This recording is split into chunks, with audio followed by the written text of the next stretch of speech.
Summary. A bishop is considered active if it's outside the pawn chain and/or enjoying life on a reasonably clutter-free diagonal. A bishop is considered useful if it's doing an important defensive or dynamic task, or more than one task. Such a defensive bishop can be ugly to look at, but its absence would cause your position to undergo serious difficulties. A bishop is said to be a tall pawn if it's not serving a useful function and is trapped behind its pawns, thus making it inactive. This kind of bishop takes on the persona of an overgrown pawn that sadly can't turn into a queen if it reaches the end of the board. Bishops are usually strongest in open positions. The fewer pawns in the way of a bishop, the greater its scope. Every time you move a pawn, check to see how it affects the activity of your bishops. This position is a test, by the way, this diagram. On the screen, it's the test, which is the next part after the summary. Bishops are usually strongest in open positions. The fewer pawns in the way of a bishop, the greater its scope. Next, every time you move a pawn, check to see how it affects the activity of your bishops. Obviously, turning an open position into a closed one will have a serious effect on these pieces, so train yourself to always take the health and care of your bishops into account. Next, while an active bishop might look good, a useful bishop trades style for substance and addresses the deeper needs, both dynamic and defensive, of a position. Always think twice before placing your pawns on the same color as your bishop. In general, you should only do this if your bishop can get outside the pawn chain, which would make it active, or if your bishop is proving useful, most likely as a defender inside the chain. If you have a tall pawn, try to free it by getting the pawns off its color, or by getting it outside the pawn chain. Failing those things, you can also try and exchange it for an enemy minor piece, thus following our trade bad pieces for good ones rule. All the knowledge and good intentions in the world won't stop you from ending up with a tall pawn from time to time. If this occurs, you need to get your pawns off the color of your bishop, unblocking it, get your bishop outside the pawn chain, or exchange the horrible bishop for an enemy bishop or knight, or rook or queen if possible. Next, tests. So this is the test section of the chapter about bishops. And we have this diagram here, which is test number 10 for part 2. By now you should know how to make a bishop active, appreciate a bishop that's a defensive dynamo, and what to do if you end up with a tall pawn. These tests will alert you to what's still hazy and cement the knowledge that you've gained. If you have trouble solving the tests, don't worry. That means we've covered something you don't understand, and this allows you to fix things by rereading the previous material or by picking up the bits of knowledge you're missing in the answers that start in the later part of the book. Okay, so this is test number 10. It's black to move.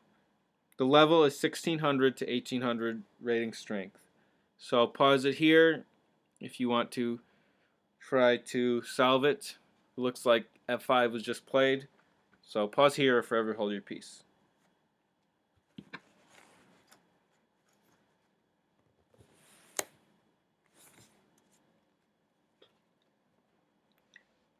Black's in trouble and has to make a painful decision.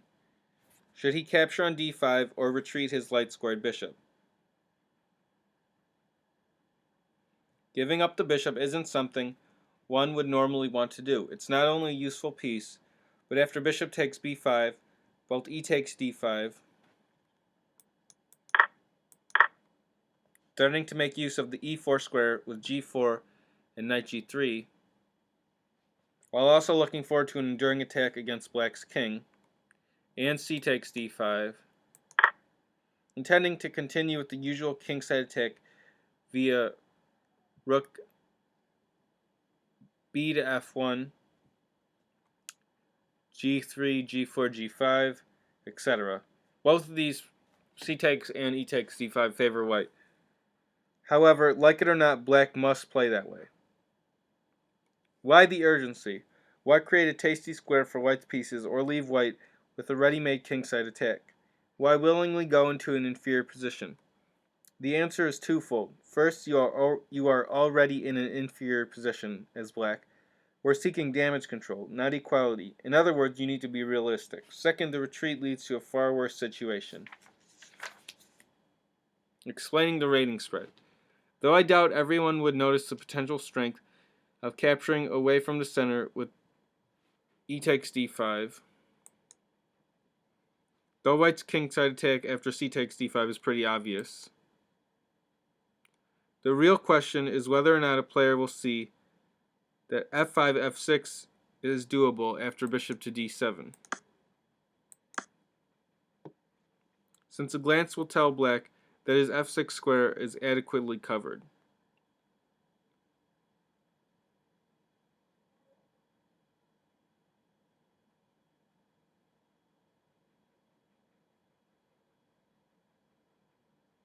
So, the real question is whether or not a player will see that f6 is doable after bishop d7, since a glance will tell black that his f6 square is already covered.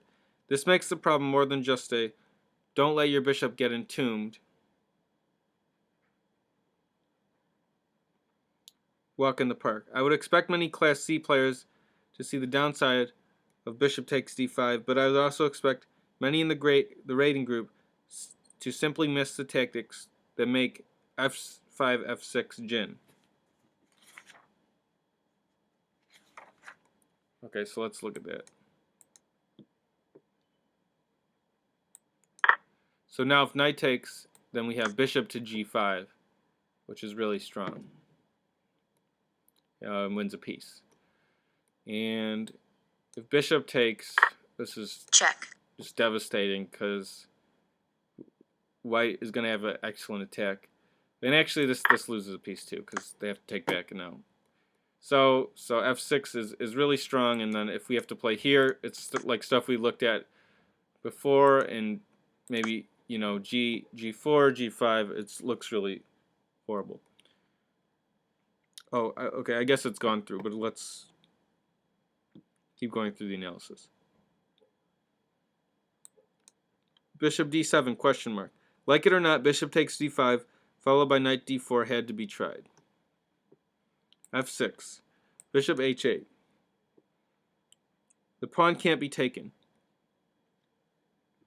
Right. Both lead to decisive material losses for black, which we already looked at.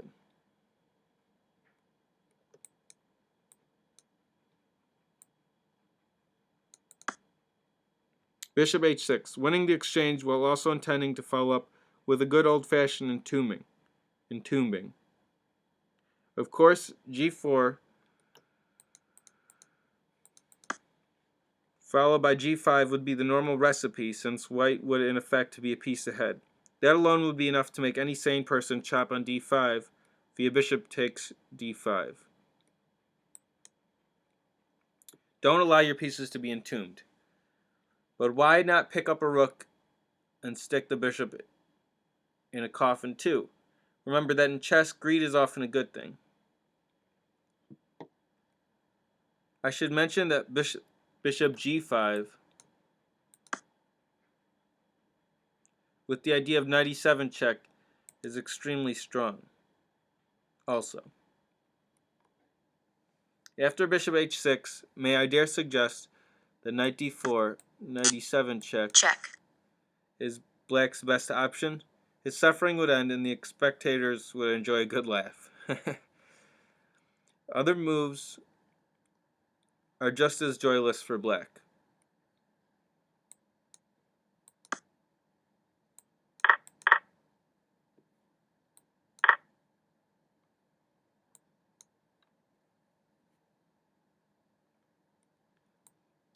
Queen g5 is also strong, but let's stick to our piece entombed by pawns theme. So one thing that you're kind of probably learning at this point is tactics always take precedence over positional concepts, but they seem to go together when you're analyzing, but always look at the tactics first. That's something I probably need to work on. I definitely need to work on analyzing tactics more than positional chess.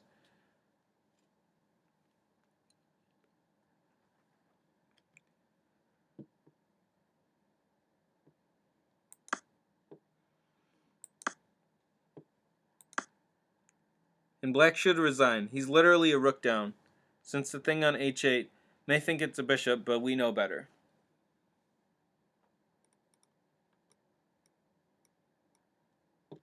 Another option is knight takes f6. Bishop g5. Bishop takes f8 also gets the job done.